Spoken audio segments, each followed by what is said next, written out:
نامش هست نیشی سرنوشت. حالا میخوام از طریق این داستانکم به خواننده این پیام رو برسانم که گاه اونقدر انسان ها گرفتار نیشی سرنوشت میشوند که اصلا دیگر هیچ استعداد و هیچ توانایی شما چاره‌گر نمیتونن باشند.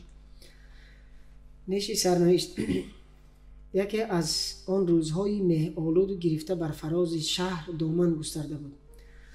از آن روزهایی که سینه را برای دل لحظه به لحظه تنگتر میکند.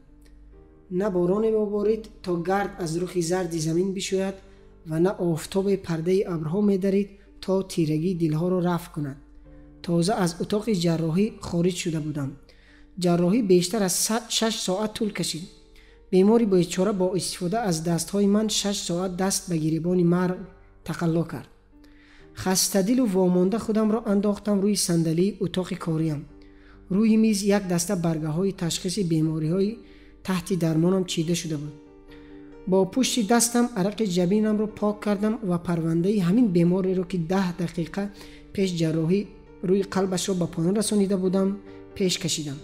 البته هیچ مقصود خاصی نداشتم. تنها از فرط خستگی دستم خود به خود سمت این پرونده یوزید. گیج و من به حرفها زول زده بودم. هیچ چیز حالیم نمیشد. دوباره پرونده را گذاشتم سر جایش. انگشتهایم را پشت سرم با هم قفل کردم و سرم را رویش جا دادم. در حالی که سقف اتاق را می نگریستم شروع کردم به خیال پردازی درباره همسرم. او آبستن بود. تبسم مادرانه او با شکم دمیده‌اش در ذهنم برق زد و صحبت امروزمان را به یاد آوردم که می گفت تا 2-3 روزی دیگر به موهبت آسمانی و لذت جدید دست خواهم یافت. تو پدر میشوی و من هم مادر. چه احساسی داری عزیزم؟ اول بگو دوست داری اسم دخترمون رو چی بگذاری؟ دست چپم را دور گردن سپیدش حلقه زدم.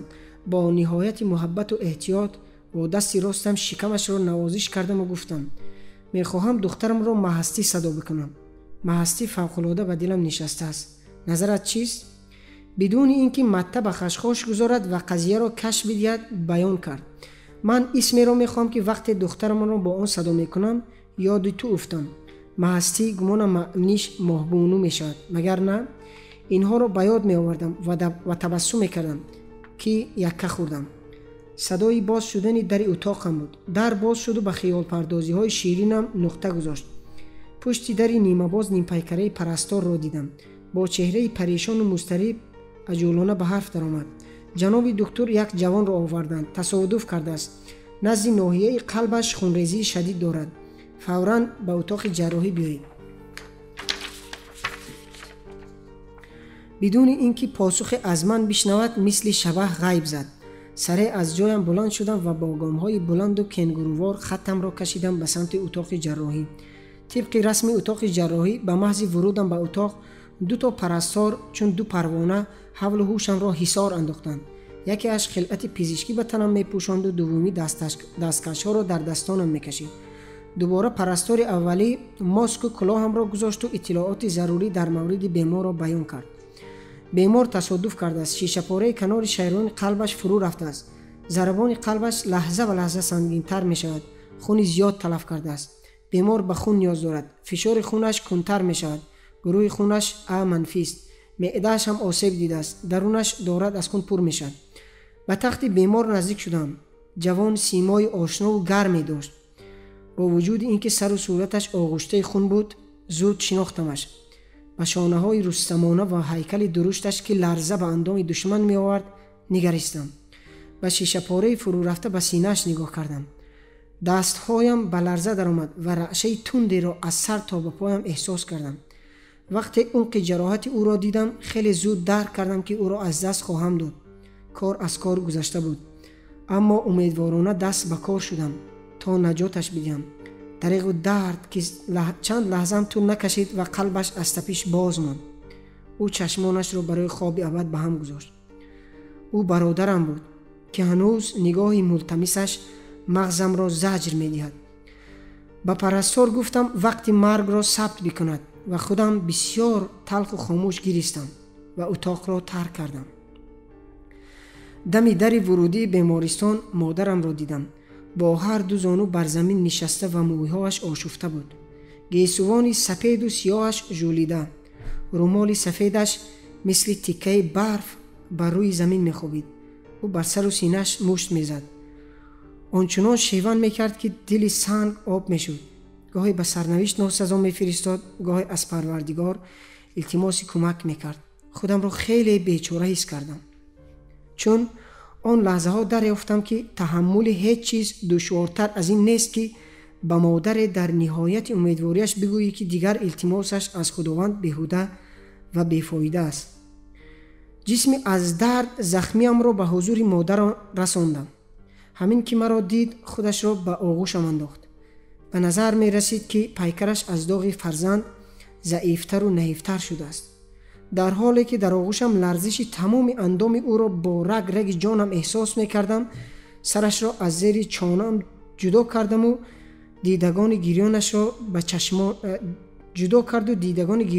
به چشمانم دوخت.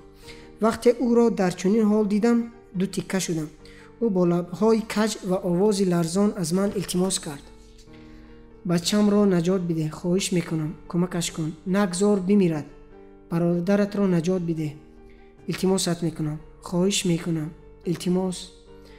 ای وای خدایا کمکش کن. یعقوب وار آهی کشیدم و گفتم: مرا ببخش مادر، خیلی دیر شد، او دیگر با ما نخواهد بود. انتظار داشتم مادرم به بزرگی مادرانش حتما تحمل این حرفم را خواهد داشت، اما اشتباه کردم، اشتباه خانمانسوز. مادرم ناگهان به خود شد و روی دستانم تکیه زد. با همه نیرو شیرانه نعره زدم تا کارمندان بیمارستان به کمکم بشتابند. مادرم را روی دستانم برداشتم و به سمت اتاق اضطراری بیمارستان شتافتم. همین که وارد اتاق شدم با کمک دیگر پزشکا او را به دستگاه پزشکی وصل کردم. ایست قلبی کرده بود. با دستگاه‌های پزشکی هرچی سعی کردم دوباره نفس بکشد، افسوس که تلاشم به جای نرسید. از فرط درد و خشم و عصبانیت ناخواسته به سینه‌اش بی‌وقفه کوفتم تا آنجا که خودم از حال رفتم. مادرم نیز تنهایم گذاشت و رفت. صدای آشنای دستگاه پزشکی مثل عقربه ساعت به تکرار به گوشم می‌رسد. چشمانم رو باز کردم و خودم را در اتاق تنها و بی حرکت یافتم. اولین چیزی که دیدم سقف سفید اتاق بود. ناگهان پرستار دستیارم وارد شد. از پرستار پیش دستی کردم، پرسیدم: چی شد؟ چند مدت بیهوش بودم؟ چند وقت گذشته است؟ پاسخش این بود: بیهوش نبودید، به کام رفته بودید. 1 هفته گذشته است. از او خواستم تلفنم را بیاورد. گوشیم کجاست؟ موبایلم را میخواهم، لطفاً. باید به همسرم زنگ بزنم. او شاید در بیمارستان باشد. باید فرزندمون به دنیا آمده باشد. زود موبایلم را بیاور. این را گفتم و سعی کردم از رخت برخیزم. پرستار دوباره به سخن درآمد: خواهش میکنم از جایتون بلند نشوید، به استراحت نیاز دارید. جناب دکتر، هنوز جسمتون قوت نگرفته است. نه، من باید همین الان به همسرم زنگ بزنم. زود گوشیم را بده. با صدای لرزان و گونه‌های قرمز گفت: جناب دکتر، لطفاً خونسردیتون را حفظ کنید. همسرتون سر زار رفت. بچه‌تون مرده به دنیا آمد. همسرتون تحمل نکرد و جانش را از دست داد. همدردتونم. قضیه دیگر فراتر از گریستن و غصه خوردن رفته بود. اتفاقاتی که حادث شد قدرت درکم را محو کرده بود. برای چند لحظه گوشه تختم به سان جسمی به جان نشستم. نمیتوانستم هیچ حرفی به زبان بیاورم. انگار گنگ شده بودم. کام و زبانم خارج از تسلطم بود. دیگر سفینه عمرم را در ساحل می دیدم. واپسین ذخیره انرژیم را به کار گرفتم و پیراهنم را به تن کردم. هیاهوی پرستار کماکان به استراحت دعوتم میکرد. بدون کمترین اعتنایی به پرستار اتاق و بیمارستان را ترک کردم. خوشبختانه هوا مثل آن روزی بدشگون گرفته و مه‌آلود نبود. باران میبارید.